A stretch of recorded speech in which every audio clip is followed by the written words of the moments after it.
77세 시골 노인 오인택 앞에 나타난 미국 청년 제임스.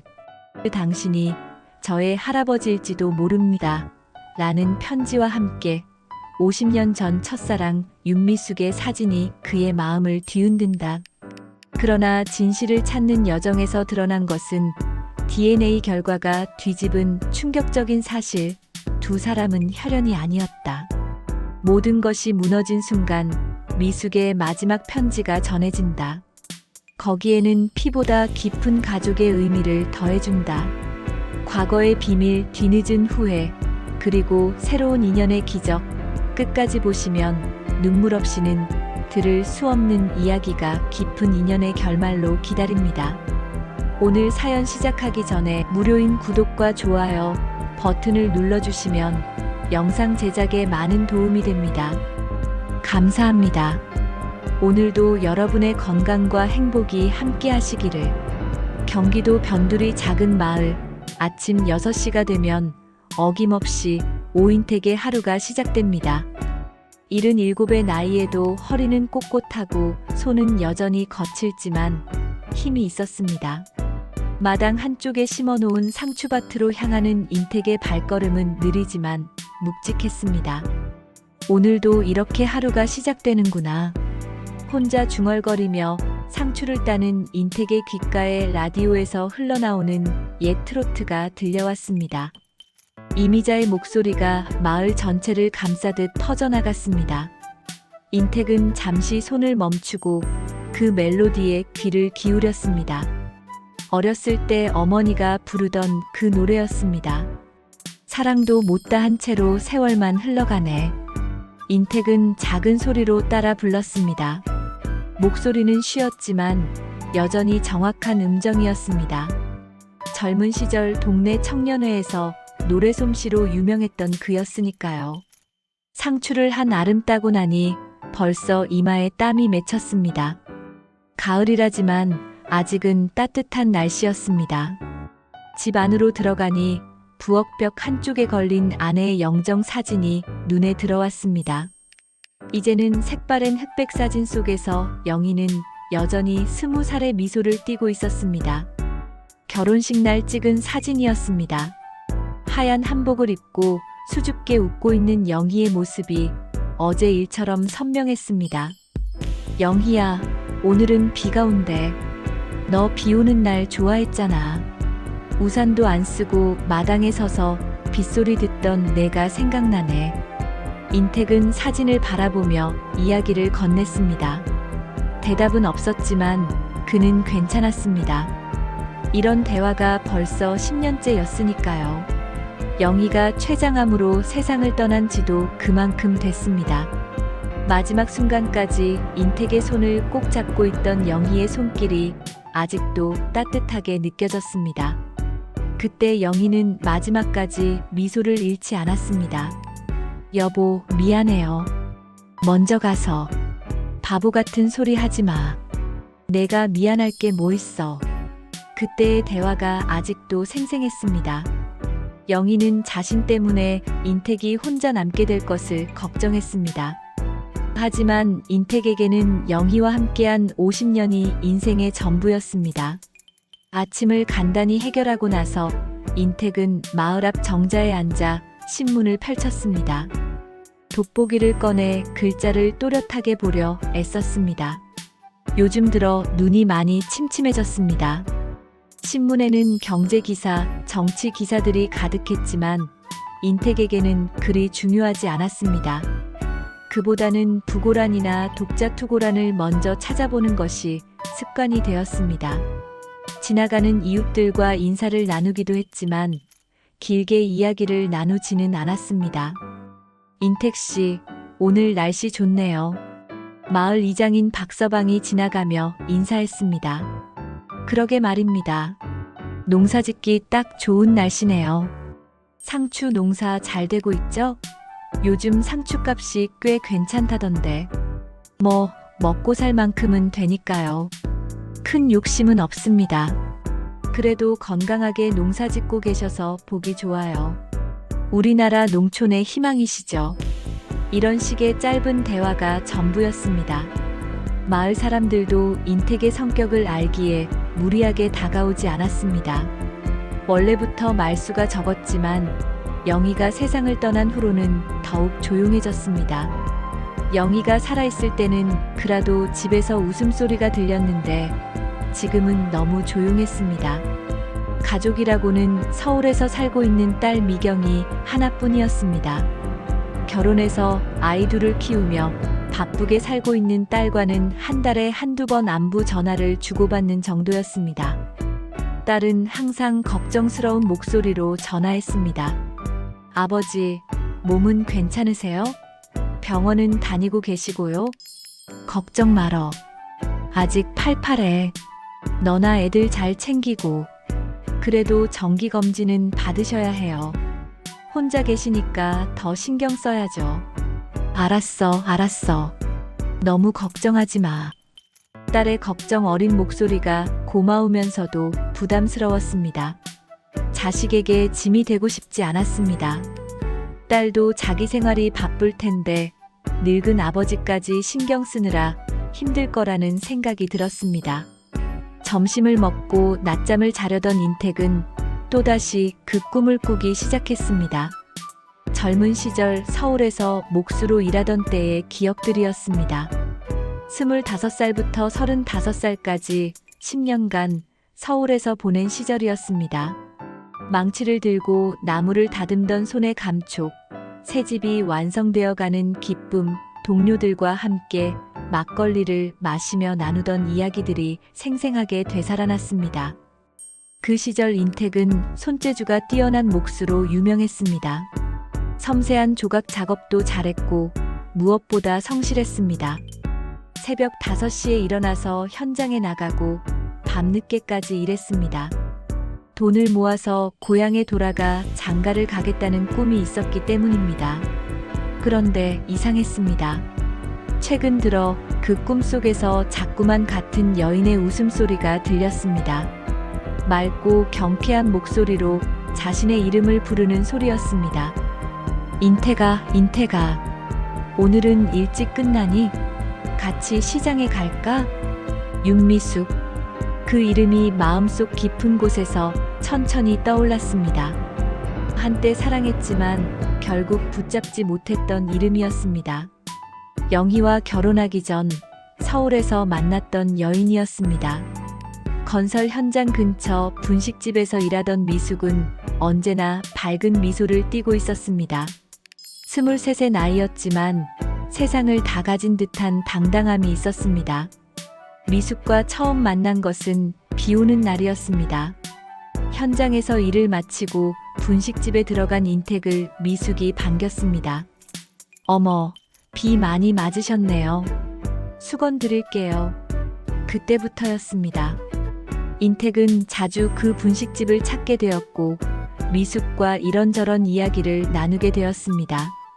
미숙은 인택의 손재주를 신기해했고 인택은 미숙의 밝은 성격에 점점 끌렸습니다. 하지만 미숙은 어느 날 갑자기 미국으로 떠난다고 했습니다. 가족이 먼저 이민을 갔다며 자신도 따라가야 한다고 했습니다. 인택은 그때 미숙을 붙잡지 못했습니다. 용기가 없었습니다. 가난한 목수인 자신이 무슨 자격으로 미숙의 앞길을 막을 수 있겠습니까? 인택은 잠에서 깨어나 멍하니 천장을 바라봤습니다. 왜 지금에 와서 미숙의 기억이 이렇게 선명하게 떠오르는 걸까요?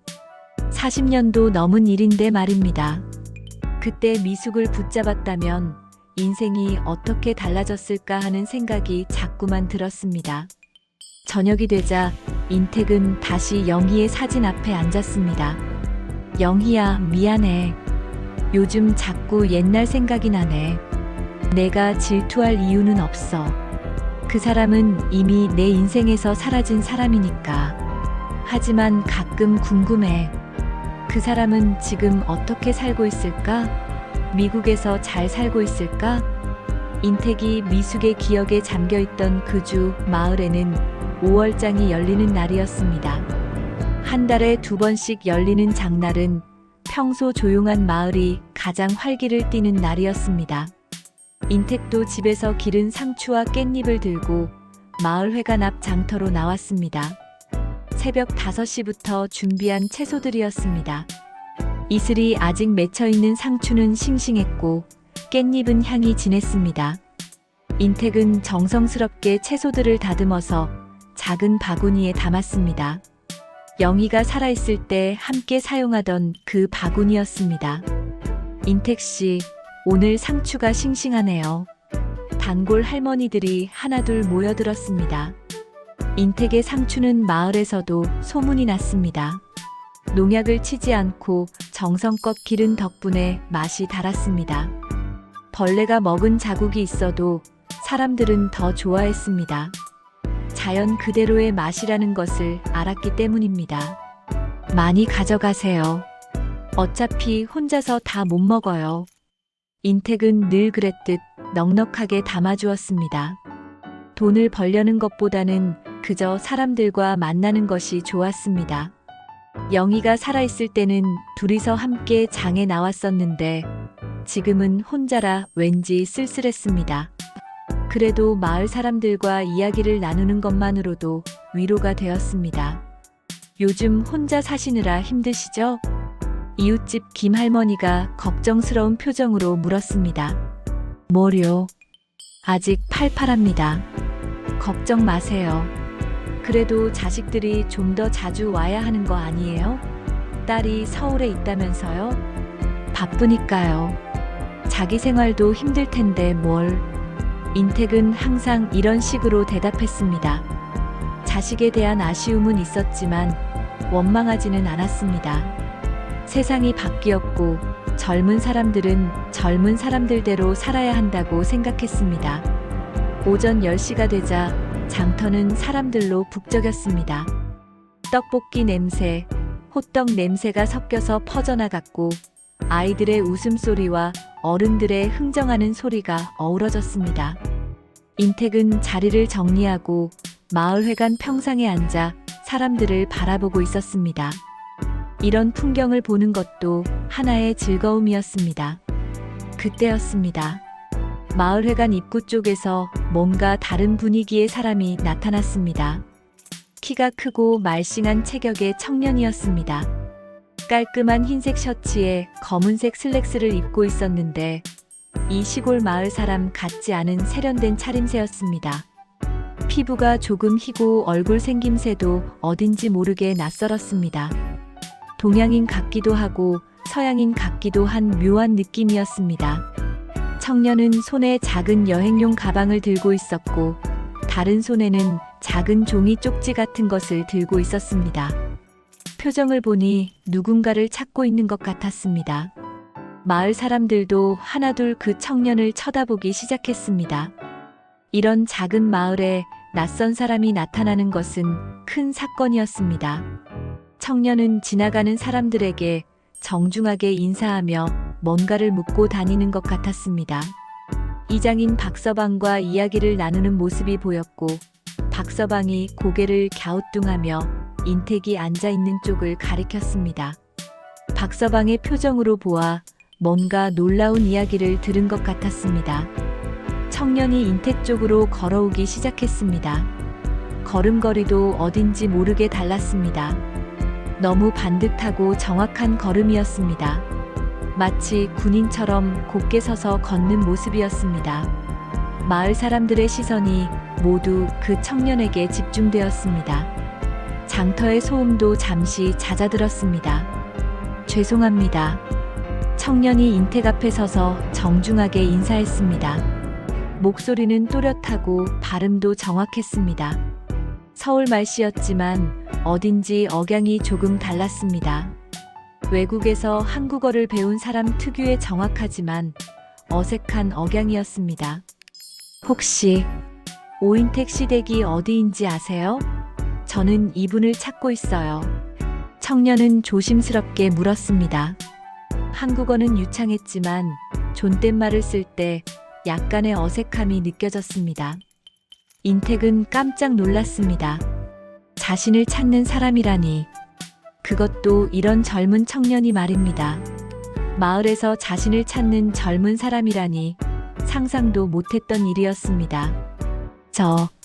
저가 오인택인데요. 무슨 일이시죠? 청년의 눈이 반짝 빛났습니다. 마치 오랫동안 찾던 것을 드디어 발견한 사람의 표정이었습니다. 안도와 기쁨이 동시에 섞인 표정이었습니다. 정말요? 찾았다. 아, 죄송합니다. 너무 급하게 말씀드렸네요. 청년은 잠시 숨을 고르더니 다시 정중하게 인사했습니다. 저는 제임스 오라고 합니다. 미국에서 왔어요. 제 할아버지예요. 할아버지? 인택은 더욱 당황했습니다. 제임스라는 이름도 생소했고 할아버지라는 말도 이해할 수 없었습니다. 자신에게는 딸 하나밖에 없는데 그 딸에게도 아들이 없었습니다. 손자가 있을 리 없었습니다. 죄송해요. 갑자기 이런 말씀드려서 당황스러우시죠? 저도 이 상황이 믿기지 않아요. 하지만 이거 보세요. 제임스는 주머니에서 봉투 하나를 꺼냈습니다. 오래된 봉투였습니다. 색이 바래고 모서리가 달아 있었습니다. 오랫동안 소중히 보관되어 온 것 같았습니다. 봉투 겉면에는 한글로 이렇게 적혀 있었습니다. 당신이 이 아이의 할아버지일지도 모릅니다. 인택은 그 글씨를 보는 순간 심장이 멎을 듯 했습니다. 그 글씨체가 낯익었습니다. 섬세하고 예쁜 글씨체였습니다. 마치 누군가의 글씨를 본 적이 있는 것 같았습니다. 아니, 분명히 본 적이 있는 글씨였습니다. 이걸 누가 쓴 건가요? 인택의 목소리가 떨렸습니다. 제 어머니요. 어머니가 돌아가시기 전에 저에게 주셨어요. 한국에 와서 오인택이라는 분을 찾으라고 하셨어요. 그분이 저의 가족일지도 모른다고 하셨어요. 제임스는 봉투에서 편지와 함께 오래된 흑백 사진을 꺼냈습니다. 사진 모서리가 조금 해졌지만 사진 속 인물은 선명했습니다. 사진 속에는 젊은 여인이 웃고 있었습니다. 20대 초반으로 보이는 여인은 밝은 미소를 띠고 카메라를 바라보고 있었습니다. 한복은 아니고 서구식 원피스를 입고 있었는데 1970년대 스타일이었습니다. 인택은 그 사진을 보는 순간 온몸이 떨렸습니다. 사진 속 여인은 분명히 미숙이었습니다. 40년 전 그 모습 그대로였습니다. 분식집에서 환하게 웃던 그 미소가 사진 속에 그대로 담겨 있었습니다. 눈매, 코, 입술 모든 것이 기억 속 미숙과 똑같았습니다. 이 사진의 여자분이 인택의 목소리가 더욱 떨렸습니다. 제 어머니 윤미숙입니다. 미숙. 그 이름을 다시 듣는 순간 인택은 현실감을 잃었습니다. 마치 꿈을 꾸는 것 같았습니다. 최근 며칠간 계속 꿈에 나타나던 미숙이 실제로 나타난 것 같았습니다. 아니, 미숙의 아들이 나타난 것이었습니다. 어머니는 한 달 전에 돌아가셨어요. 유방암이었어요. 마지막까지 한국 이야기를 하셨어요. 제임스의 목소리가 조금 떨렸습니다. 어머니를 잃은 슬픔이 아직 가시지 않은 것 같았습니다. 눈가가 약간 붉어져 있었습니다. 그래서 어머니의 마지막 부탁을 지키려고 한국에 왔어요. 오인택 할아버지를 찾아서 인사드리라고 하셨거든요. 어머니가 진짜 많이 그리워하셨어요. 인택은 사진을 계속 바라보았습니다. 미숙의 얼굴이 너무 생생했습니다. 그리고 자신을 바라보는 제임스의 얼굴을 다시 봤습니다. 어딘지 모르게 친숙한 느낌이 들었습니다. 눈매가 미숙과 비슷했고 웃는 모습도 닮아 있었습니다. 할아버지, 맞으시죠? 어머니 말이 맞죠? 제임스의 간절한 눈빛이 인택의 마음을 흔들었습니다. 하지만 인택은 혼란스러웠습니다. 미숙과의 사이에 아이가 있었다는 것은 전혀 몰랐습니다. 그리고 자신이 정말 이 청년의 할아버지인지 확신할 수 없었습니다. 마을 사람들이 하나둘 모여들기 시작했습니다. 낯선 청년과 인택의 대화가 궁금했던 모양입니다. 수군거리는 소리가 들렸습니다. 저 청년이 누구래? 인택이가 미국에 손자가 있었나? 인택은 제임스를 바라보며 천천히 말했습니다. 일단 집으로 가서 이야기하자. 여기서는 사람들이 너무 많아.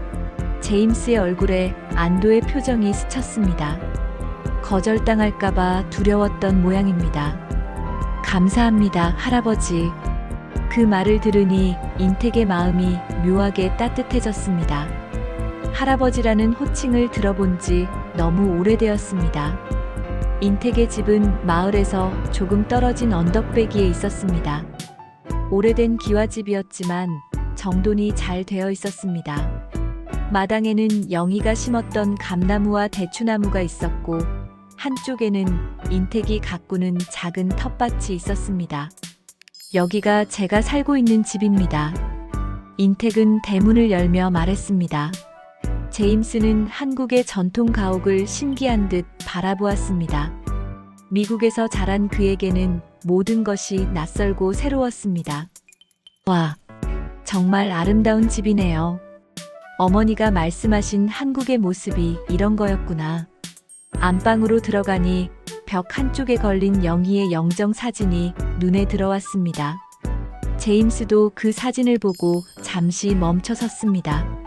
할머니세요? 그래, 내 아내. 내 할머니겠지. 인택은 영희의 사진을 바라보며 조심스럽게 대답했습니다. 아직 제임스가 정말 자신의 손자인지 확신이 서지 않았지만 이미 마음 한구석에서는 받아들이고 있었습니다. 그때 갑자기 대문에서 큰 소리가 들렸습니다. 문을 거칠게 열고 들어오는 발소리와 함께 익숙한 목소리가 들렸습니다. 오빠, 오빠 어디 있어? 인택의 여동생 오말자였습니다. 75의 나이에도 여전히 정정한 그녀는 마을에서 소문이 가장 빠른 사람이었습니다. 장터에서 난리가 났다고 들었는데, 이분이 그 청년이군요. 오말자는 제임스를 보자마자 눈을 크게 뜨며 다가왔습니다. 제임스는 갑작스럽게 나타난 할머니뻘 되는 여인에게 정중하게 인사했습니다. 안녕하세요. 저는 제임스 오라고 합니다. 어머나, 진짜 외국 사람 같네. 그런데 얼굴은 완전. 오말자는 제임스의 얼굴을 자세히 들여다보더니 갑자기 소리쳤습니다. 오빠, 이 아이 미숙 언니를 닮았어. 인택은 깜짝 놀랐습니다. 오말자도 미숙을 기억하고 있었던 것입니다.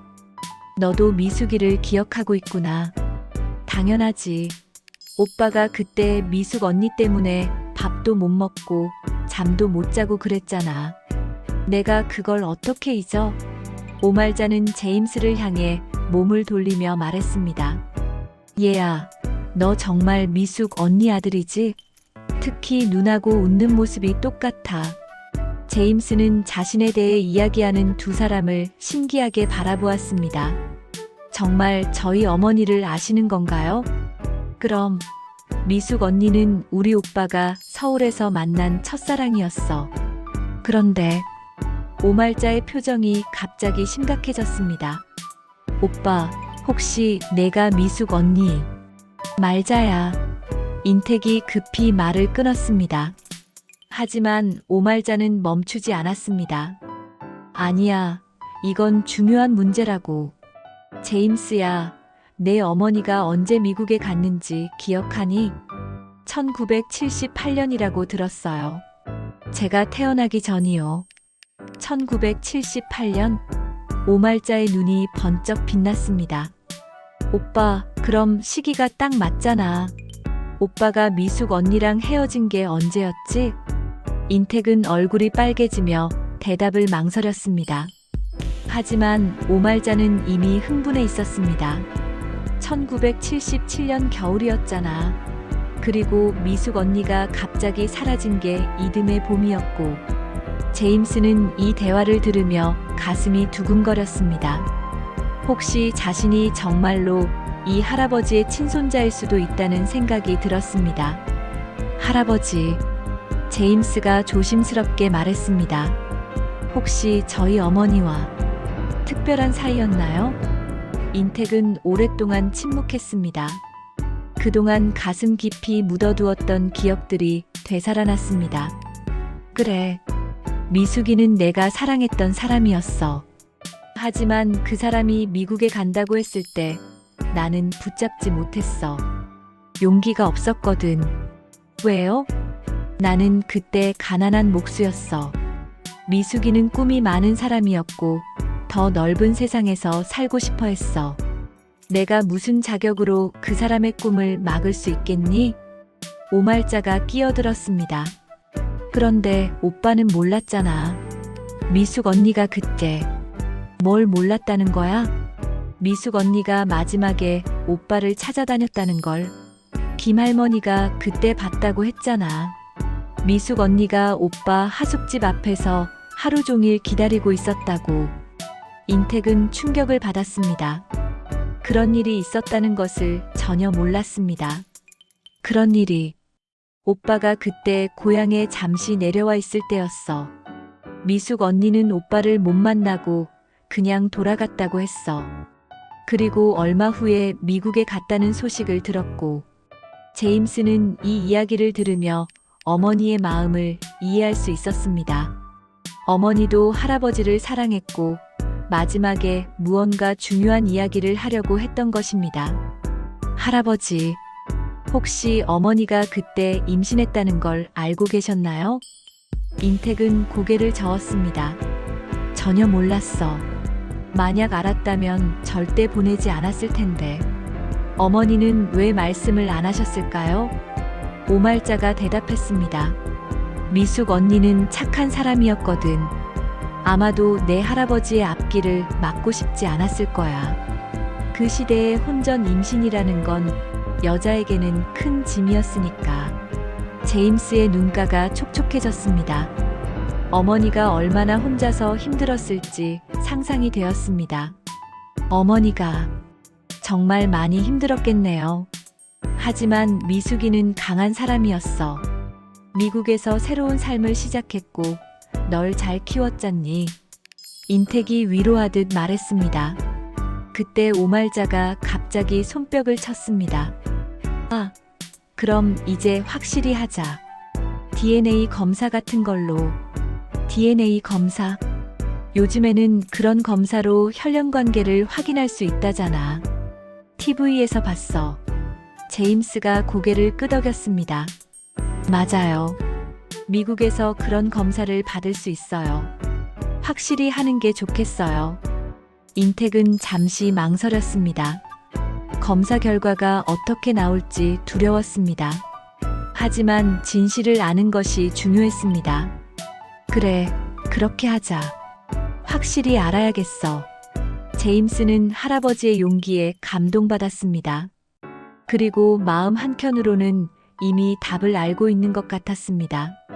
어머니의 마지막 말과 이 할아버지를 만났을 때의 느낌, 그리고 할아버지의 따뜻한 마음이 모든 것을 말해주고 있었습니다. 그날 밤 제임스는 인택의 집에서 첫날 밤을 보냈습니다. 낯선 나라, 낯선 집이었지만 이상하게 편안했습니다. 마치 어릴 적 꿈에서 봤던 할아버지 집 같았습니다. 4챕터. 제임스가 인택의 집에 머문 지 사흘째 되는 날, 인택은 중대한 결심을 했습니다. 진실을 확인하기 위해서는 과거로 돌아가야 했습니다. 제임스야, 나 서울에 다녀오겠다. 서울요? 왜요? 미숙이에 대해 더 알아보려고. 그때 일을 기억하는 사람들이 있을 거야. 인택은 40년 만에 서울행 버스에 몸을 맡겼습니다.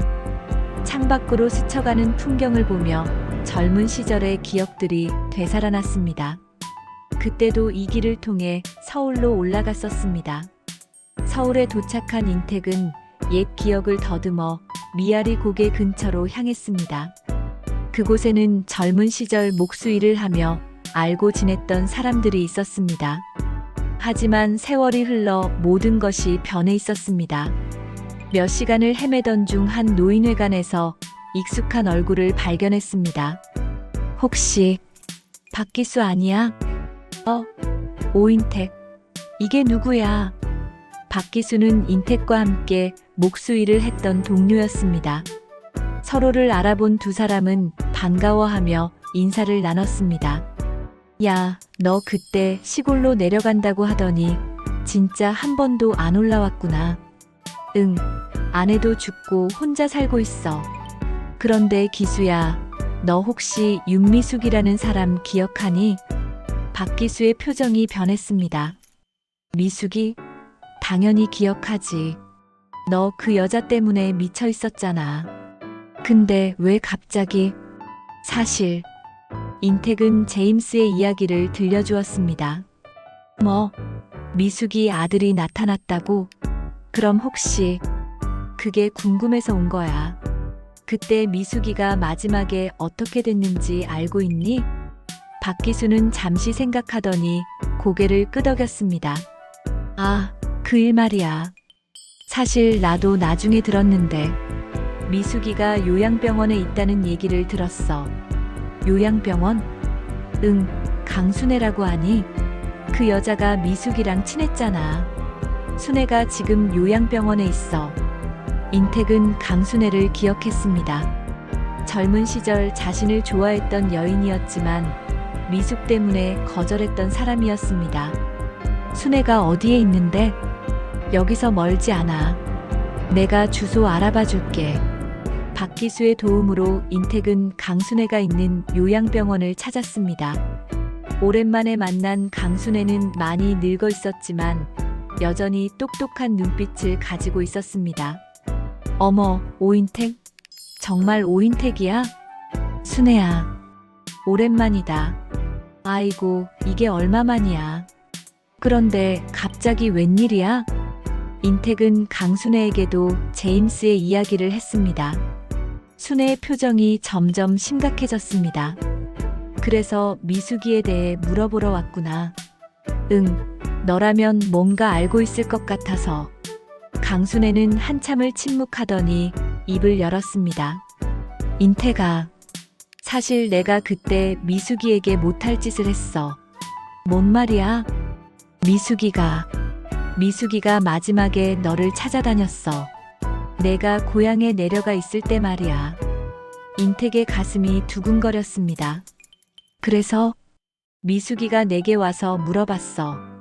내가 언제 돌아오냐고. 그런데 나는 질투가 나서 거짓말을 했어. 거짓말? 순애의 목소리가 떨렸습니다. 내가 고향에서 결혼한다고. 선 보러 갔다고 그랬어. 미숙이는 그 말을 듣고 얼굴이 새하얗게 변하더라고. 인택은 충격을 받았습니다. 그런 일이 있었다니. 순애야, 미안해, 인택아. 그때 나는 정말 어린애 같았어. 미숙이를 미워했거든. 내가 나보다 그 여자를 더 좋아한다는 게 싫었어. 그래서 미숙이가. 그 다음날 미숙이가 다시 왔어. 이번에는 울고 있었어. 그러면서 하는 말이. 순애는 잠시 말을 멈췄습니다. 뭐라고 했는데? 자기가 내 아이를 가졌다는 거야. 인택은 머리가 하얘졌습니다. 미숙이 정말 자신의 아이를 임신했었다는 것입니다. 그런데 내가 다른 사람과 결혼한다고 하니까 미숙이는 혼자서 키우겠다고 그러더라고. 미국에 가족이 있으니까 그쪽으로 가겠다고. 아니야. 내가 결혼한다는 건 거짓말이었잖아. 나도 나중에 너무 후회했어.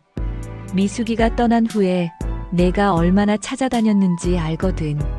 그때 진실을 말했어야 했는데. 인택은 주저앉았습니다. 만약 그때 순애가 진실을 말했다면 미숙이 혼자 아이를 낳아 키울 필요가 없었을 텐데. 그 여자는 내 아이를 가지고도 내 행복을 위해서 혼자 떠났어. 정말 바보같이 착한 여자였어. 순애의 눈에 눈물이 맺혔습니다. 내가 다 망쳤어. 너희 둘 다 불행하게 만든 거야.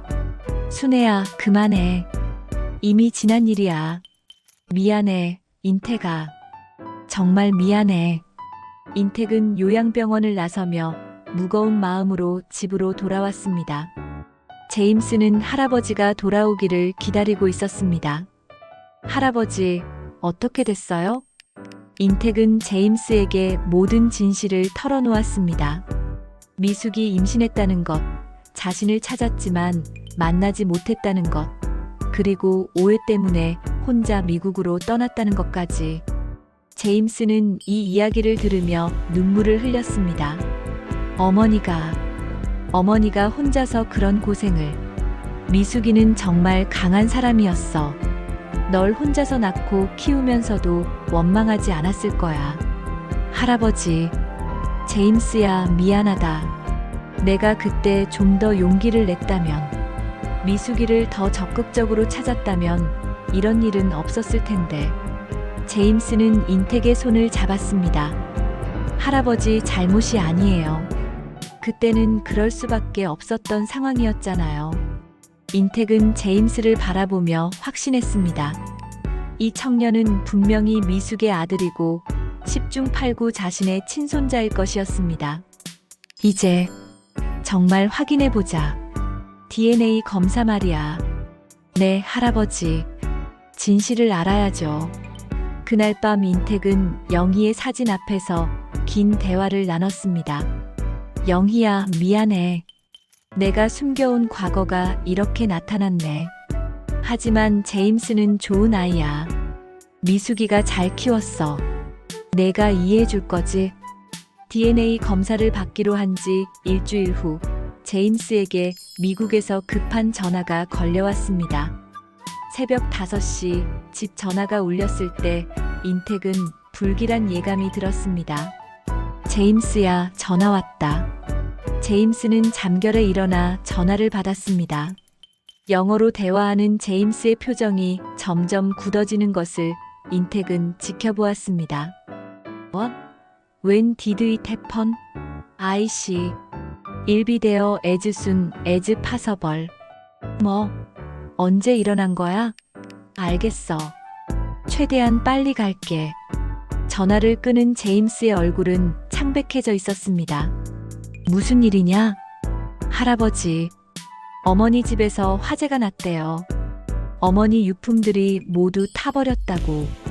인택은 깜짝 놀랐습니다. 하필 이런 때에 화재라니. 다친 사람은 없고, 다행히 집이 비어 있어서 사상자는 없어요. 하지만 어머니가 남겨주신 모든 것들이. 제임스의 목소리가 떨렸습니다. 어머니의 일기장, 사진들, 그리고 할아버지에 대한 모든 자료들이 다 타버렸다고 해요. 그럼 내가 미국에 가봐야 하는 거 아니냐? 네.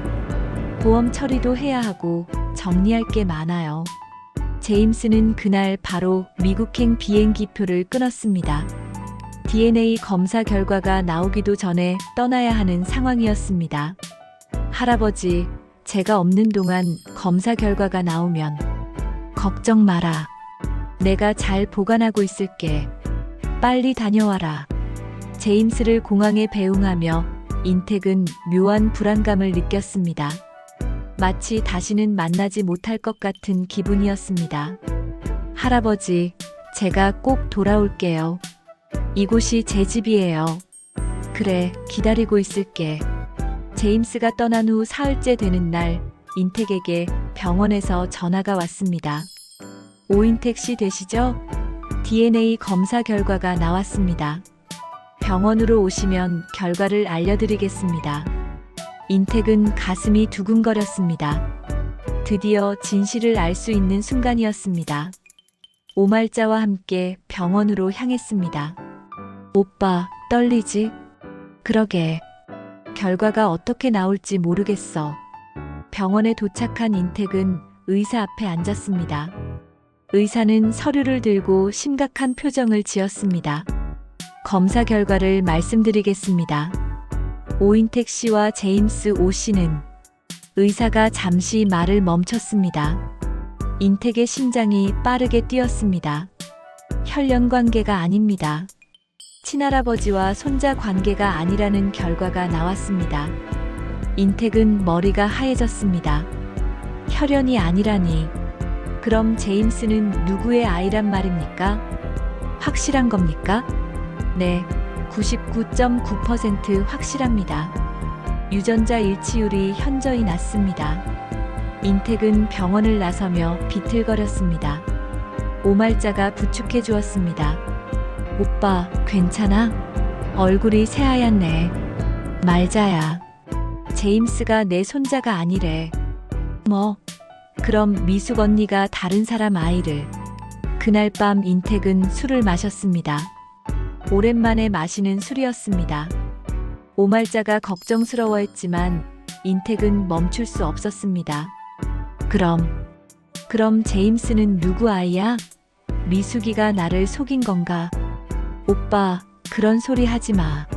미숙 언니가 그런 사람이 아니잖아. 하지만 결과는 거짓말을 안 하잖아. 술에 취한 인택이 중얼거렸습니다. 미숙아, 내가 나를 속였구나. 다른 남자 아이를 낳고서 내 아이인 것처럼. 그때 오말자가 갑자기 뭔가 생각났다는 듯이 소리쳤습니다. 오빠, 혹시 존 리 기억나? 존 리? 누구? 미숙 언니가 그때 자주 만나던 미국 교포 남자 있었잖아. 키 크고 잘생긴 그 남자. 인택은 술 기운이 조금 깨었습니다.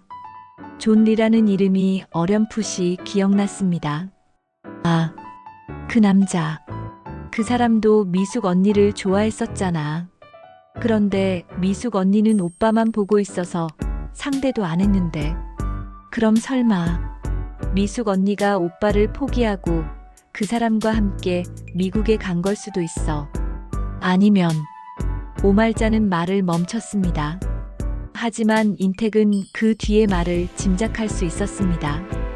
이틀 후 제임스에게서 전화가 왔습니다. 할아버지, 검사 결과 어떻게 나왔어요? 인택은 한동안 말할 수 없었습니다. 어떻게 이 사실을 전해야 할까요? 할아버지, 계세요? 제임스야. 결과가. 네.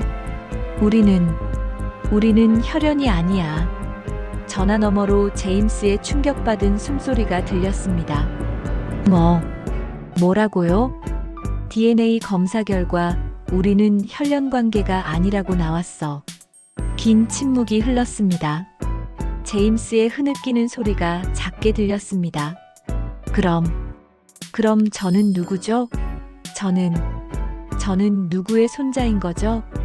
제임스야. 할아버지. 아니, 이제 할아버지라고 부르면 안 되겠네요. 저는 그냥 남남인 거군요. 제임스의 목소리에서 절망이 느껴졌습니다. 아니야, 제임스야. 혈연이 아니라고 해서 우리가 남남인 건 아니야. 하지만 어머니가 거짓말을 한 거잖아요. 저를 속이고. 그건 아닐 거야. 미숙이는 그런 사람이 아니었어. 그럼 뭔가요? 제가 누구의 아들인지도 모르고 살아왔다는 건가요? 인택은 제임스의 고통을 느꼈습니다. 정체성을 잃어버린 청년의 아픔이 전화를 통해서도 전해졌습니다. 제임스야, 일단 미국 일을 정리하고 다시 한국에 와라. 우리가 함께 진실을 찾아보자. 정말 그래도 될까요? 저는 이제 아무것도 아닌데. 바보야, 넌 미숙이의 아들이야. 그것만으로도 내게는 소중한 사람이야. 제임스는 한참을 울었습니다. 그리고 작은 목소리로 말했습니다. 할아버지, 제가 빨리 돌아갈게요. 전화를 끊은 후 인택은 영희의 사진 앞에 앉았습니다. 영희야, 나 참 바보 같지? 혈연이 아니라고 해서 실망했어. 하지만 그 아이가 울 때 내 마음도 아팠어. 이게 가족이 아니면 뭐겠니? 그날 밤 오말자가 찾아왔습니다. 오빠, 존 리에 대해서 알아봤어. 뭔데? 그 사람 이미 죽었어. 10년 전에. 그런데 딸이 하나 있었대. 바로 미숙이? 맞아. 미숙이가 존 리의 딸이었어. 그럼 제임스는? 인택은 깨달았습니다. 제임스의 외할아버지가 존 리였던 것입니다. 미숙은 존 리의 딸이었고 제임스는 그의 외손자였습니다. 그럼 제임스가 내 아들은 아니지만 미숙이의 아들은 맞는 거구나.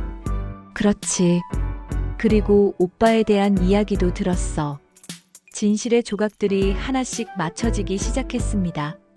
제임스가 미국에서 어머니의 화재 사건을 정리하던 중 놀라운 발견을 하게 되었습니다. 타버린 줄 알았던 어머니의 유품 중 일부가 이웃집 차고에 보관되어 있었던 것입니다. 제임스, 내 어머니가 몇 년 전에 이 상자를 맡겼어. 중요한 거라면서 화재나 도난에 대비해서 따로 보관해달라고 했거든. 이웃 할머니 메리가 낡은 나무 상자를 건네주었습니다. 상자 위에는 한글로 인택에게라고 적혀 있었습니다. 제임스는 떨리는 마음으로 상자를 열었습니다. 그 안에는 어머니가 쓴 일기장들과 편지들, 그리고 오래된 사진들이 들어 있었습니다. 사진들 중에는 젊은 시절 어머니가 한국에서 찍은 것들도 있었습니다. 첫 번째 일기장을 열자 1978년 3월의 날짜가 보였습니다. 인태기를 찾아갔지만 만날 수 없었다. 순애가 인태기가 결혼한다고 했다. 내 가슴이 무너져 내렸다. 하지만 인태기가 행복하다면 나는 혼자서라도 이 아이를 키울 수 있다. 제임스는 어머니의 글씨를 읽으며 눈물이 났습니다. 어머니가 얼마나 힘들었을지 상상이 되었습니다. 다음 페이지를 넘기자 더욱 충격적인 내용이 나왔습니다. 존 아버지가 나를 딸로 받아들여 주셨다. 나는 고아가 아니었다. 아버지는 젊은 시절 한국 여인과 사랑에 빠져 나를 낳았지만 그 여인이 병으로 세상을 떠나자 나를 고아원에 맡길 수밖에 없었다고 했다. 그동안 나를 찾고 있었다는 것이다. 제임스는 깜짝 놀랐습니다. 어머니가 존 리의 친딸이었다는 것입니다. 그럼 자신은 존 리의 친손자였던 것입니다. 일기장을 더 읽어내려가자 더욱 놀라운 내용이 펼쳐졌습니다. 하지만 이 아이의 아버지는 인태기가 아니다. 나는 인태기를 너무 사랑한 나머지 그에게 거짓말을 했다. 이 아이의 진짜 아버지는 존 아버지가 소개해준 미국 교포 청년 데이비드다. 한 번의 실수였지만 그 결과로 이 소중한 아이가 생겼다. 인태기를 잃은 절망감에 술을 마시고 실수한 하룻밤이었다. 제임스는 충격에 빠졌습니다. 자신의 친아버지가 따로 있었다는 것입니다. 그동안 자신이 알고 있던 모든 것이 거짓이었던 것입니다. 일기는 더욱 자세한 진실을 담고 있었습니다. 데이비드는 좋은 사람이었다. 내가 임신했다는 걸 알고 책임지겠다고 했다. 하지만 나는 인태기만 사랑했다. 데이비드에게는 미안했지만 거절할 수밖에 없었다. 그래서 존 아버지의 도움으로 미국에 오게 된 것이다.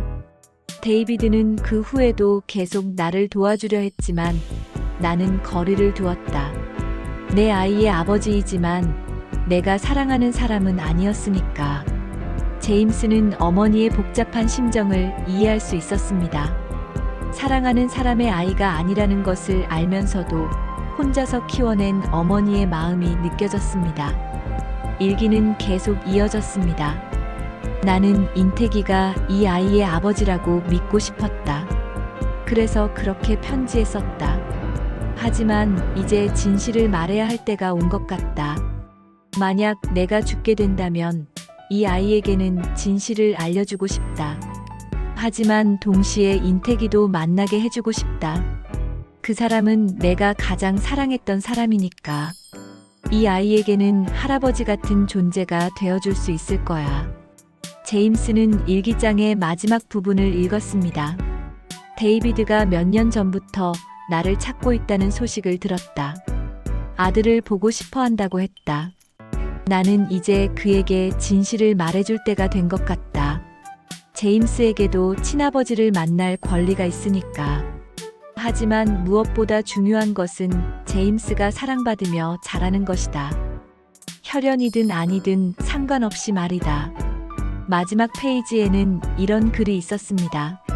제임스야, 내가 이 글을 읽고 있다면 엄마는 이미 세상을 떠났을 것이다. 미안하다. 엄마가 너에게 거짓말을 했다. 인태기는 내 친할아버지가 아니야. 하지만 그분은 엄마가 가장 사랑했던 사람이고 너에게는 진짜 가족이 되어줄 수 있는 분이야. 그리고 내 친아버지 데이비드도 만나보렴. 그 사람도 널 사랑할 거야. 혈연이 전부가 아니라는 걸 내가 알아주길 바란다. 제임스는 일기장을 덮고 한참을 울었습니다. 어머니가 마지막까지 자신을 위해 고민했다는 것을 알 수 있었습니다. 그때 상자 바닥에서 또 다른 편지를 발견했습니다. 봉투에는 인택에게 미숙의 마지막 편지라고 적혀 있었습니다. 그리고 그 옆에는 또 다른 봉투가 있었습니다. 데이비드에게라고 적힌 편지였습니다. 제임스는 두 편지를 모두 가지고 한국행 비행기에 올랐습니다. 어머니가 마지막으로 남긴 진실을 전해야 한다고 생각했습니다. 비행기 안에서 제임스는 자신의 정체성에 대해 깊이 생각했습니다. 자신은 존 리의 손자이면서 동시에 데이비드의 아들이었습니다. 그리고 무엇보다 미숙의 아들이었습니다.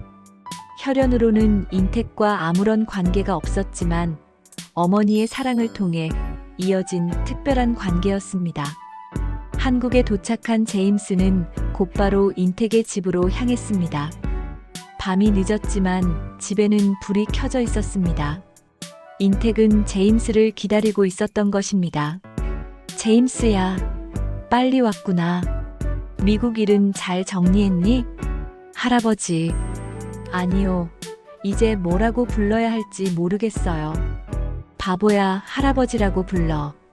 혈연이 아니어도 우리는 가족이야. 제임스는 어머니의 일기장과 편지를 인택에게 보여주었습니다. 인택은 미숙의 마지막 편지를 떨리는 손으로 열었습니다. 인택아, 이 편지를 내가 읽고 있다면 나는 이미 이 세상에 없을 것이다. 마지막으로 진실을 말하고 싶다. 제임스는 내 친손자가 아니야. 내가 너무 사랑한 나머지 착각했고 그 착각을 진실이라고 믿고 싶었다. 하지만 이 아이에게는 내가 진짜 할아버지가 되어주길 바란다. 혈연보다 더 중요한 것이 있다는 걸 너라면 알아줄 거야. 사랑한다, 인택아. 그리고 미안하다.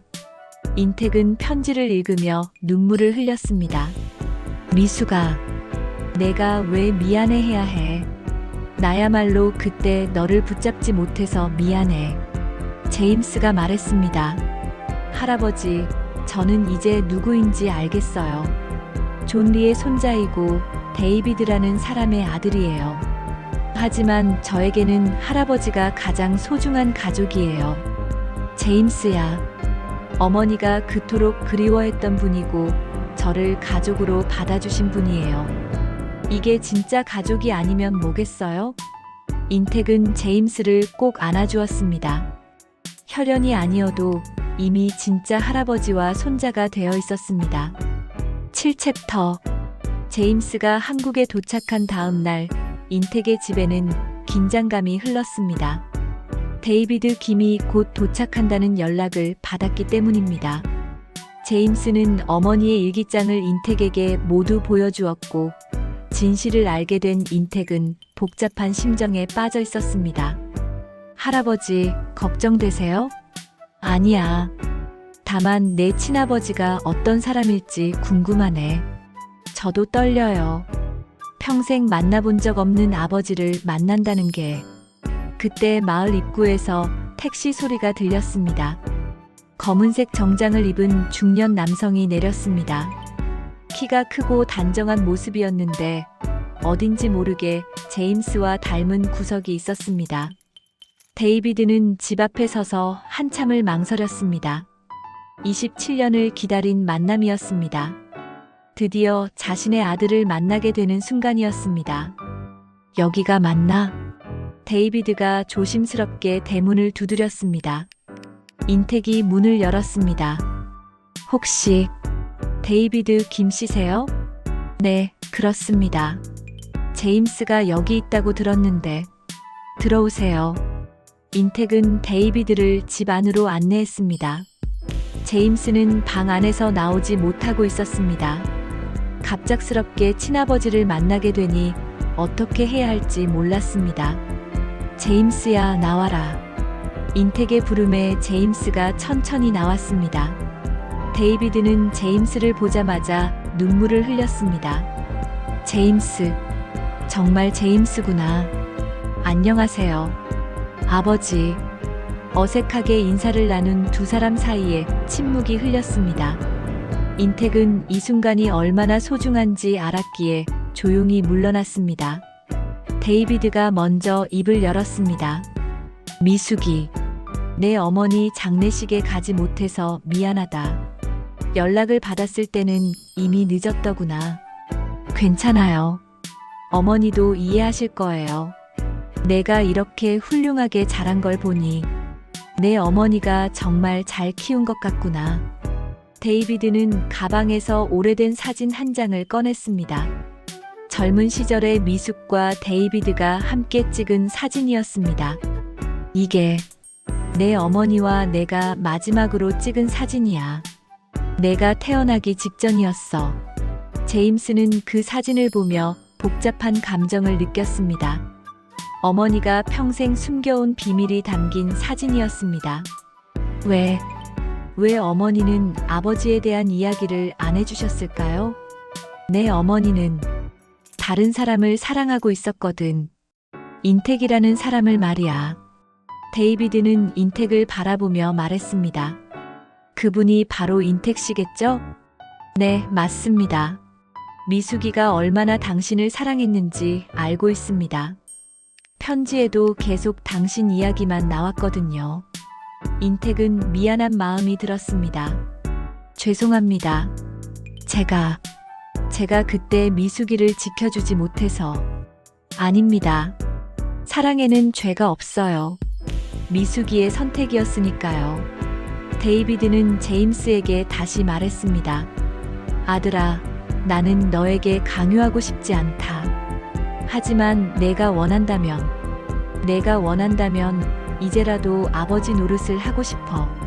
제임스는 한참을 생각했습니다.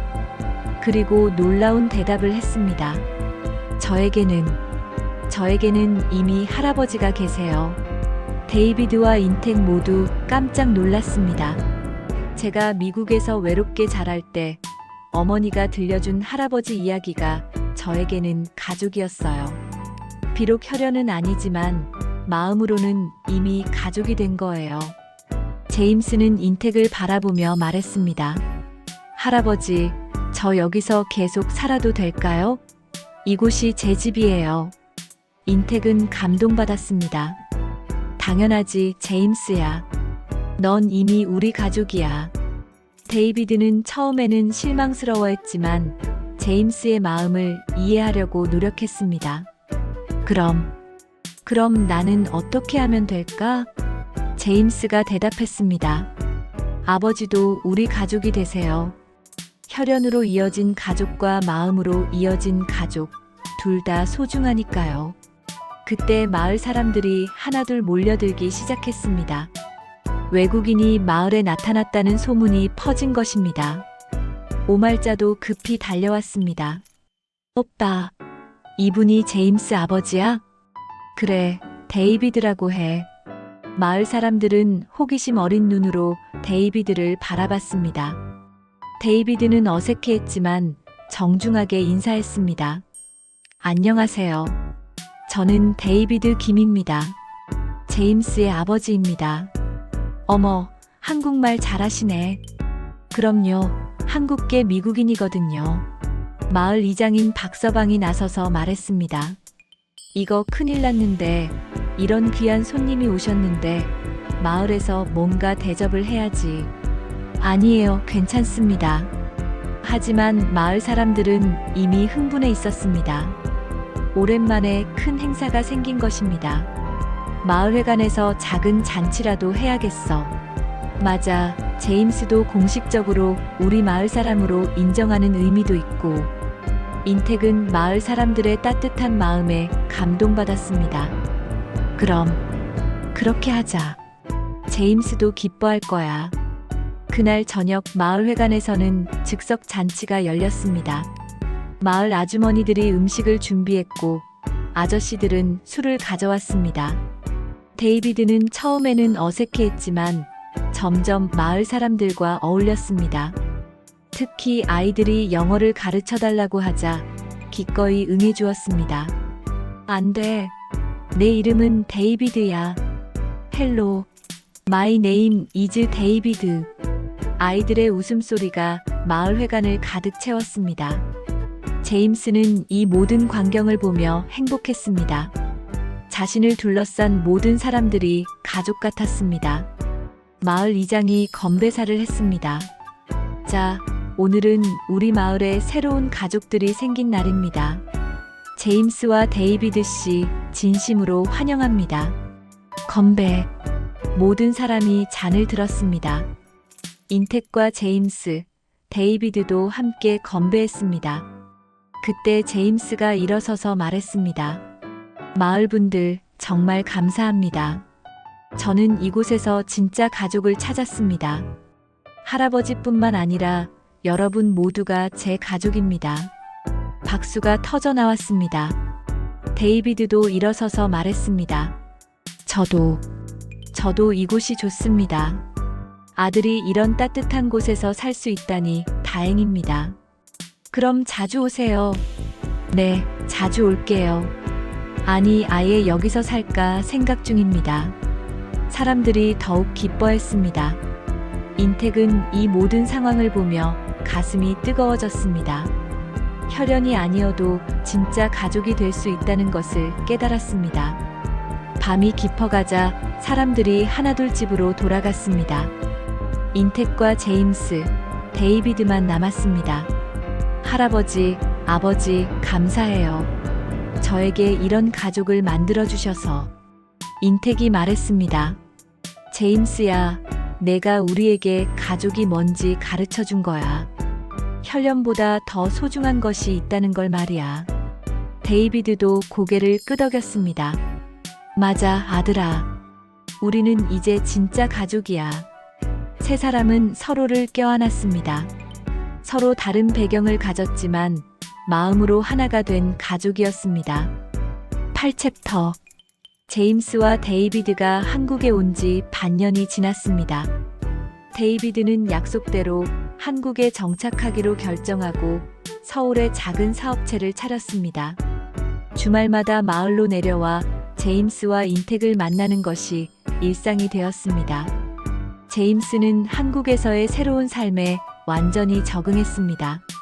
한국어도 더욱 유창해졌고 마을 사람들과도 가족처럼 지냈습니다. 무엇보다 인택과 함께 농사를 지으며 진짜 할아버지와 손자가 되어갔습니다. 봄이 오자 인택과 제임스는 함께 상추밭을 가꾸기 시작했습니다. 제임스야, 씨앗을 너무 깊이 심으면 안 돼. 이 정도면 될까요, 할아버지? 그래, 잘했어. 두 사람이 함께 일하는 모습을 보면 누가 봐도 친할아버지와 손자 같았습니다. 그런데 어느 날 제임스에게 예상치 못한 전화가 걸려왔습니다. 미국에서 걸려온 전화였습니다. 제임스, 나 사라야. 내 대학 동창 기억나지? 사라, 어떻게 내 번호를 알았어? 데이비드 삼촌한테 들었어. 너 지금 한국에 있다면서? 나도 한국에 와 있어. 뭐? 정말? 응. 한국 회사에 취업했거든. 서울에 있어. 만날 수 있을까? 제임스는 깜짝 놀랐습니다. 사라는 대학 시절 짝사랑했던 친구였습니다. 하지만 그때는 용기가 없어서 고백하지 못했던 사이였습니다. 할아버지, 제 친구가 한국에 왔대요. 만나보고 싶은데. 그럼 여기로 데려와라. 궁금하네. 며칠 후 사라가 마을에 나타났습니다. 금발의 파란 눈을 가진 아름다운 서양 여인이었습니다. 마을 사람들은 처음 보는 서양 여인에게 호기심을 보였습니다. 와, 제임스, 여기가 내가 살고 있는 곳이야? 정말 아름답다. 고마워, 사라. 할아버지께 인사드려. 안녕하세요. 저는 사라 존슨입니다. 제임스의 친구예요. 사라는 서툴지만 한국어로 인사했습니다. 인택은 사라의 노력에 감동받았습니다. 어머, 한국말 잘하시네요. 어디서 배우셨어요? 대학에서 한국학을 전공했어요. 그래서 한국 회사에도 취업할 수 있었고요. 인택은 사라가 마음에 들었습니다. 예쁘기도 했지만 무엇보다 성실해 보였습니다. 사라는 며칠 동안 마을에 머물렀습니다. 제임스와 함께 밭일도 도와주고 마을 할머니들과도 친해졌습니다. 사라야, 너 요리할 줄 알아? 네, 좋아해요. 그럼 우리 김치 담그는 거 배워볼래? 정말요? 너무 좋아요. 사라는 마을 할머니들에게 김치 담그는 법을 배웠습니다. 처음에는 서툴렀지만 금세 요령을 터득했습니다. 제임스는 사라와 함께 있는 시간이 행복했습니다. 대학 시절부터 품어온 마음이 다시 살아났습니다. 어느 날 저녁 제임스는 용기를 내어 사라에게 마음을 표현했습니다. 사라, 나 너에게 할 말이 있어. 뭔데? 사실 나는 대학 때부터 너를 좋아했어. 지금도 마찬가지야. 사라는 잠시 놀랐지만 곧 미소를 지었습니다.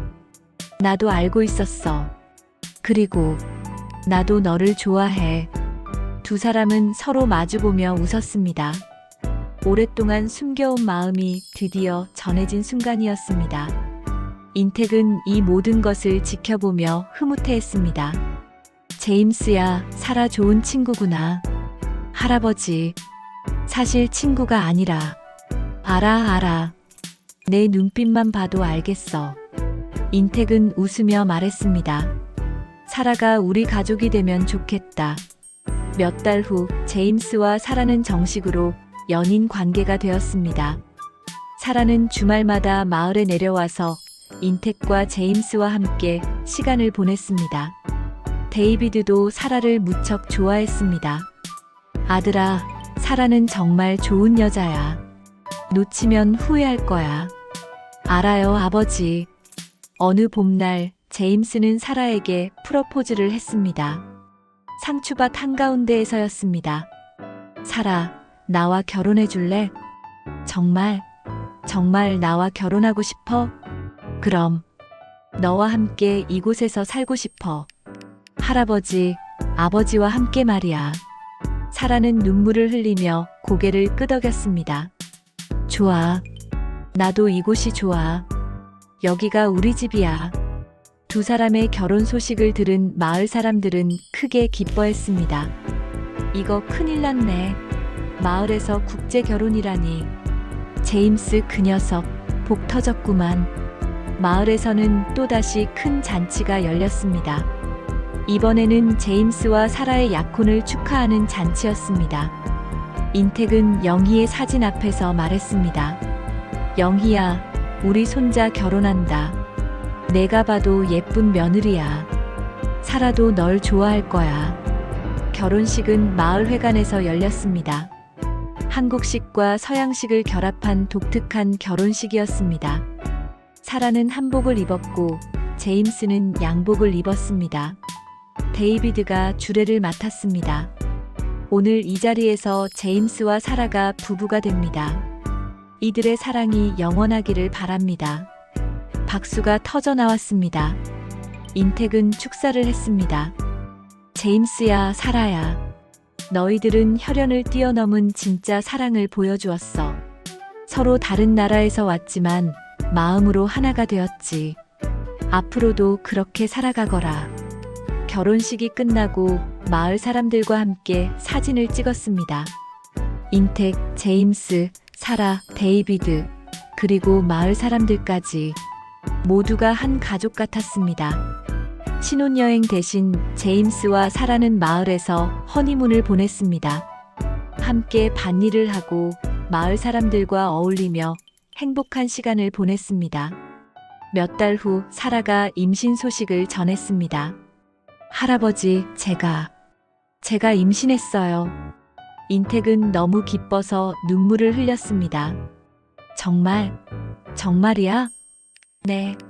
병원에서 확인했어요. 이제 진짜 증조 할아버지가 되는구나. 인택은 그동안 한 번도 경험하지 못했던 기쁨을 느꼈습니다.